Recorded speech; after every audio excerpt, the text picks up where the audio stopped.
سب نے ہمیں آداب سمجھائے، ہماری تربیت کے لیے حضور علیہ السلام کے پھول برسائے۔ میرے نوجوان ساتھیوں، میرے بزرگوں، میں ان کی بات کو ہی آگے بڑھاتا ہوں، صرف ایک بات، لنگر پہنچنے تک۔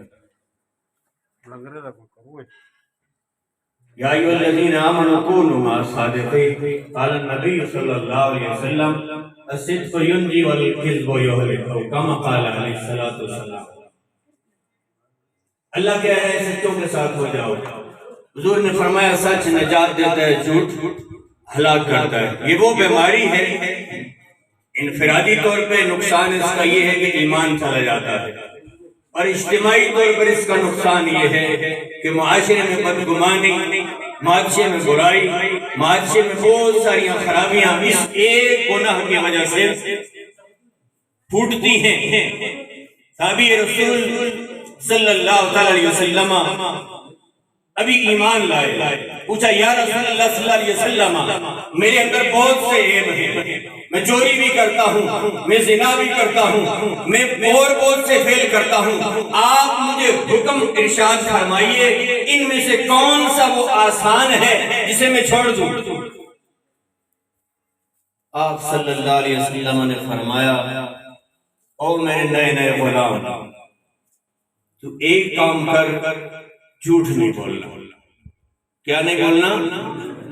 اب کی آواز آنی چاہیے۔ شاہ صاحب نے بھی بہت زور لگایا، میں زور نہیں لگاتا ہوں۔ کیا نہیں کرنا؟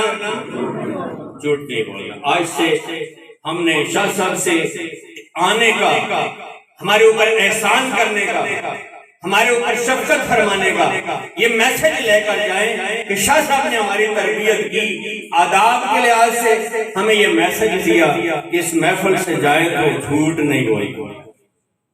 اور کی ہو گئی گالی تو صحابی کو حضور نے فرمایا کہ ایک کام کرنا ہے، جھوٹ نہیں بولیں۔ آپ نے وعدہ لیا، چلے گئے، اب رات ہو گئی، چوری کا وقت ہے، تو کہہ رہا میں پہلے بتایا اس نے میں چوری بھی کرتا ہوں، میں شراب بھی پیتا ہوں، میں تو زنا بھی کرتا ہوں۔ حضور نے نہیں روکا، ڈنڈے کے زور سے لا اکراہ فی الدین، ڈنڈے کے زور نال دین آیا نہیں، دین بڑی محبت نال بڑے پیار نال آیا ہے۔ حضور نے فرمایا ایک کام کریں، کوڑ نہ مارے، جو شراب کی دلے میں آپ نے فرمایا وہ تیرا فیل ہے، تو میرا آپ کو یہ پیغام ہے ایک جھوٹ چھوڑ دیں۔ انفرادی طور پر اس کا نقصان یہ ہے کہ جس زبان سے جھوٹ نکلتا ہے وہ زبان پاک نہیں ناپاک ہو جاتی ہے۔ ہماری زبانیں ناپاک تو کلمہ ہم پڑھتے ہیں تب یہ پاک ہوتی ہیں، پھر ہم جھوٹ بولتے ہیں پھر ناپاک ہوتی ہیں۔ جتنی مرتبہ آپ اس پہ دھڑاتے جائیں ایمان کہاں رہ گیا؟ میرے ساتھ اقرار کریں نا، پھر ایمان کہاں باقی ہے؟ ہم دن میں اپنے آپ سے مخاطب ہو، ہم دن میں کتنے بار اس کا تکرار کرتے ہیں جھوٹ کا؟ چلتے میں جھوٹ، اٹھتے میں جھوٹ، نشست و برخاست میں جھوٹ، قول و فعل میں جھوٹ، لین دین میں جھوٹ، امران اقدار حال و کردار میں جھوٹ، تیرے معاملات میں جھوٹ، تیرے گھر بار میں جھوٹ، تو اپنے بچوں کے ساتھ جھوٹ، اپنے قرابت داروں کے ساتھ جھوٹ، اپنے معاشرے میں جھوٹ۔ خدا کے بندے، اس مالک الملک کا نام سچا، اس کا مصطفیٰ سچا، وہاں تو ہے سچوں کی جگہ، تیرا منہ کیسے لگے گا؟ صحابی رسول رات کو گئے چوری کے ارادے سے، ابھی گھر سے نکلتے ہیں، جب قدم دہلیز سے باہر رکھا تو دل میں خیال آیا وعدہ دیا ہوا ہے مصطفیٰ کو، ان کے سامنے جب جاؤں گا وہ پوچھیں گے رات کا گزاری، جھوٹ بولنا پڑے گا، نہیں جاتا۔ میری گل پہ غور کیا نے فرمایا وعدہ دیا ہوا ہے، حضور نے فرمایا جھوٹ نہیں بولنا، اب جب چوری کروں گا پھر جھوٹ بولنا پڑے گا، نہیں کرتا ہوں۔ یار دوست آ گئے، چلو آج محفل ہے، وہاں شباب بھی ہے، وہاں شراب بھی ہے، قدم رکھنے لگے، خیال آیا مصطفیٰ نے وعدہ دیا ہوا ہے، پھر کیا کروں گا؟ دوسرا گناہ بھی چھوٹ گیا۔ تو جب شباب کی محفل سجی، پھر دوستان نے مدعو کیا، چلو آؤ چلتے ہیں، کوئی بات نہیں، ابھی تو نیا نیا دین اسلام قبول کیا۔ اس نے قدم رکھا، اس نے کہا نا بات نئے پرانے کی نہیں ہے، بات وعدے کی ہے، میرے مصطفیٰ اللہ کریم سے وعدہ کیا ہوا ہے کہ سچ کے بعد جھوٹ نہیں بولوں گا، یا رسول اللہ جھوٹ نہیں بولوں گا۔ اب میں جب آپ کے ساتھ جاؤں گا مصطفیٰ پوچھیں گے پھر مجھے جھوٹ بولنا پڑے گا، تو میرے مصطفیٰ کریم صلی اللہ علیہ وسلم کے غیور غلاموں، میرے اللہ کریم نے اس ایک گناہ کے چھوڑنے کی وجہ سے حضور کے اس صحابی کو 4 کبیرہ گناہوں سے بچایا۔ تو ہم کتنی برائیوں سے بچ سکتے ہیں؟ حضور نے فرمایا کہ الصدق یذہب والکذب یہلک، جھوٹ سچ نجات دیتا ہے اور جھوٹ ہلاک کرتا ہے۔ اجتماعی طور پر ہمارے اوپر جتنی وبائیں ہیں یہ دیکھ لیں، چاہے وہ جس مرتبہ فکر سے بھی اس کا تعلق ہو، تاجر برادری ہو، وکلا ہو، بیوروکریٹس ہو، سیاسی ہو، اشرافیہ ہو، اس کے اوپر صاحب اقتدار ہو، جھوٹ ہماری نس میں خون میں رچ رسمی سرایت کر گیا ہے۔ جب تک ہم جھوٹ نہ بولیں ہمارے پیٹ میں کھانا ہضم نہیں ہوتا ہے۔ تو آپ کہتے ہیں ملک میں خوشحالی آئے گی، ملک میں برکت آئے گی، گھر میں برکت آئے گی، گھر میں میاں بیوی آپس میں جھوٹ بولتے ہیں، بال بچے جھوٹ بولتے ہیں، گھر میں برکت آئے گی، کیسے آئے گی؟ خدا کے بندے خوف کھاؤ رب کا۔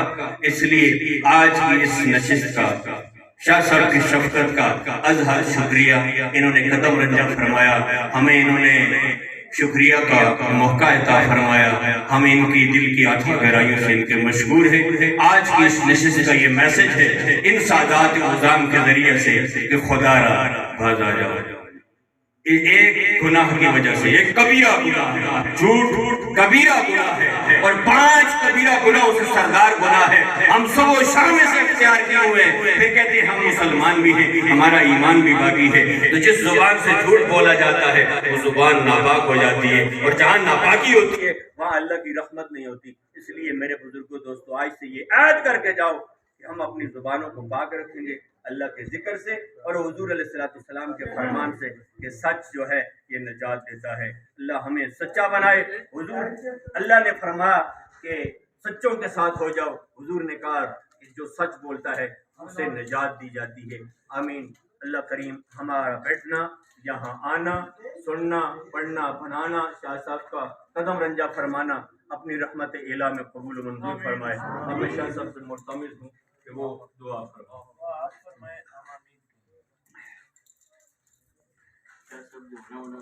سادات عظام جو ہے نا مائے جی آمین۔ ساری ایک مرتبہ فاتحہ شریف تلاوت فرمائے، 3 مرتبہ سورہ اخلاص شریف۔ اچھا میرے نال شامل ہو، چلو 1 مرتبہ سورہ فاتحہ، 3 مرتبہ سورہ بابا سے بلند پڑھیں۔ بسم اللہ الرحمن الرحیم، اللہم صلی علی محمد وعلی آل محمد کما صلیت علی ابراہیم وعلی آل ابراہیم انک حمید مجید، اللہم بارک علی محمد وعلی آل محمد کما بارکت علی ابراہیم وعلی آل ابراہیم انک حمید مجید، اللہم صلی علی محمد بعدد ما فی علم اللہ صلاة دائمة بدوام ملک اللہ۔ الحمدللہ رب العالمین الرحمن الرحیم مالک یوم الدین، ایاک نعبد و ایاک نستعین، اہدنا الصراط المستقیم صراط الذین انعمت علیہم غیر المغضوب علیہم ولا الضالین آمین۔ بسم اللہ الرحمن الرحیم، قل هو اللہ احد اللہ الصمد لم یلد ولم یولد ولم یکن له کفوا احد۔ بسم اللہ الرحمن الرحیم، قل هو اللہ احد اللہ الصمد لم یلد ولم یولد ولم یکن له کفوا احد۔ بسم اللہ الرحمن الرحیم، قل هو اللہ احد اللہ الصمد لم یلد ولم یولد ولم یکن له کفوا احد۔ اللہم صلی علی محمد وعلی آل محمد کما صلیت علی ابراہیم وعلی آل ابراہیم انک حمید مجید، اللہم بارک علی محمد وعلی آل محمد کما بارکت علی ابراہیم وعلی آل ابراہیم انک حمید مجید۔ اے اللہ تعالیٰ اپنی ذات پاک کے طفیل، اپنی اس پاک کلام قرآن مجید کے طفیل، اپنے پیارے محبوب حضرت محمد مصطفیٰ صلی اللہ علیہ وسلم کے طفیل، یا اللہ تعالیٰ قرآن کریم کی تلاوت، کلمہ طیبہ، درود پاک، موعظ حسنہ، حضور علیہ السلام کی تعریف و توصیف، تیری بارگاہ اقدس میں کلمات قدسیہ بیان فرمائے گئے، سنے گئے، پڑھے گئے، اے اللہ اپنی رحمت جمیلہ کی بارگاہ اقدس میں قبول منظور فرما لے۔ میرے مالک المولا بتقاضۂ بشری ہم سے پڑھنے میں، سننے میں، جو رموز شدمت جو آداب میں جو کمی بیشی ہوئی، تیری رحمت عالیہ میں یہ درخواست ہے، بتقاضۂ بشری ہمیں معافی عطا فرما۔ اے اللہ جی، ہم اس طعام و کلام کا پورا پورا ثواب حضور علیہ السلام جناب محترم و محتشم نبی مکرم نبی آخر الزماں صلی اللہ علیہ وآلہ وسلم کی جناب اطہار میں پیش کرتے ہیں، اللہ قبول فرما دے۔ یا اللہ، آپ کے توسل و وسیلہ سے 1,24,000 انبیاء و رسل، صحابہ کرام، ازواج مطہرات، امہات المومنین، خلفاء راشدین، تابعین، تبع تابعین، محدثین، مقتدین، اولیاء اعظام، مومنین مومنات، مسلمین مسلمات، بالخصوص پنجتن پاک اہل بیت الرحمن، سید الشہداء امام حسین علیہ مقام، اور جملہ مومنین مومنات، مسلمین مسلمات، احیاء اموات، سب کے لیے درجہ بدرجہ یہ تحفہ ایصال ثواب ہے، اللہ قبول و منظور فرما لے۔